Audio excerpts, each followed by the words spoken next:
aspiring saxophonist, and today I'm going to be discussing my most recent work for Alto Sax+Piano, Hustle, Sleep When You're Dead. It's the first of 5 movements as part of my thesis I wrote at Michigan State University for my master's degree. So I wanted to discuss in particular the saxophone part for this because looking at the sheet music, I would at least think, like, how exactly is this supposed to work? It's just a bunch of 30-second notes. Well, the way it works is it exploits the C5 key on the alto saxophone, and it's the alto saxophone in particular, and it has to be the alto saxophone. The other pieces can be played on any E-flat saxophone, but this one needs to be the alto. Normally, this C5 key just allows you to play F sharp within the natural range of the horn.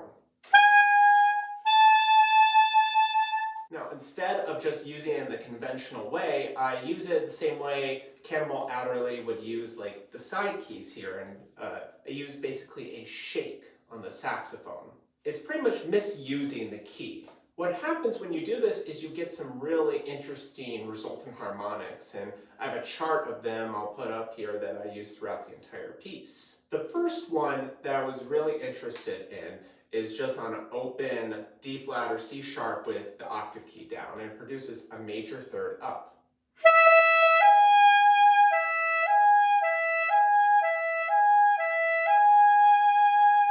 And you can do this rather fast, and the result when you do this rather fast is this really shimmering tremolo. And when you start to descend chromatically in the left hand all the way down to a bis B flat, you get this really interesting compound melody where one moves chromatically, the other one moves microtonally.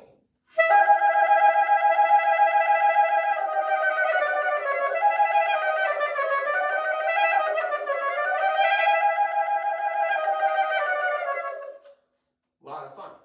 It also doesn't necessarily just shoot the pitch up. On certain notes over here, it actually shoots the pitch down. For instance, on A flat to G,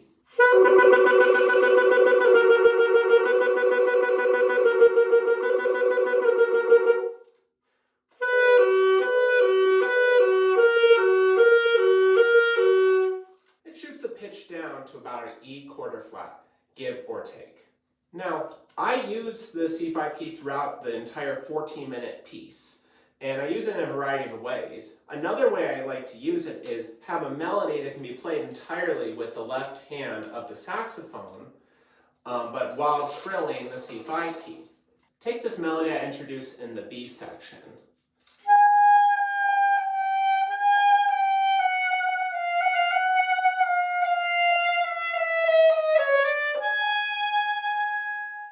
All of that can be essentially played with the left hand, just a little side work here. So when you add the C5 key, just constantly trilling, you get a very interesting resultant sound.